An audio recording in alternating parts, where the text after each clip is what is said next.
When it comes to osteopathic family medicine, we are trained in a lot of ways that everyone else is, but we also have this additional ways to be able to look at treating people, understanding the body's ability to care for itself, and also caring for a person, not just in just a disease, but also caring for the person, again, with that holistic approach, understanding how everything's interconnected.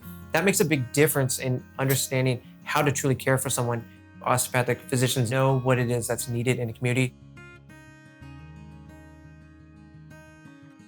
I'm a rural family doctor at SSM Health in Tipton, Missouri. And then I am an associate medical director for Central Missouri Hospice. And then also I'm the regional assistant dean for Kansas City University. So we take medical students throughout the year. And then I also am the medical director for the local fire department and also for the school here in town. Rural areas, it's hard for a person to be able to leave work, go do that, and drive an hour or two. They may lose half a day of work, may lose a whole day of work. The biggest issue is transportation. If you are in a city, you can take public transportation to go to your specialist. Whereas here, there isn't something like that. Sometimes Medicaid transport helps, sometimes it doesn't. It depends on if it's available or not. Virtual has been very helpful for us to be able to see people even though they can't make it out, and we can still be able to try to provide as much care as possible. There's still limitations because you can't physically see them and do an evaluation. Sometimes we actually will do home visits if they don't live too far, and then that way they don't have to worry about someone like their kid taking time off work to bring them in. I get why a lot of people may want to work in a larger area, especially when you want to be able to live in an area where you can still see everything, do everything.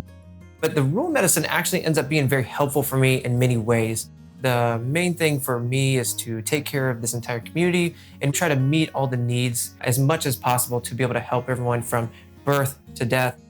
I also take care of people at the end of their life. And so a lot of patients do want to continue with me and the group that I'm with, which is separate.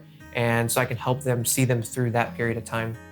I work with the medical students who we have a 3rd and 4th year clerkship site and help train them up. Because for myself, I felt like if my goal was to take care of my community and I can't always be everywhere, then if I can train up other doctors to hopefully be in these communities, then that still helps take care of the people in this community at some point in other ways.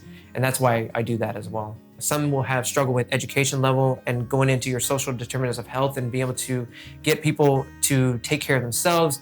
Sometimes it's a matter of access to a lot of the resources. Like some communities may not have an active enough health department to be able to help them with certain things. Like some will not pay for diabetes educators, and some do have it, some don't. What I love about what I do is that not only do I get to walk with patients through the hard times and the good times, but also to see them flourish, to see them grow. But then also for my job, it has such a variety of different things every day that it's always an adventure, it's always a challenge.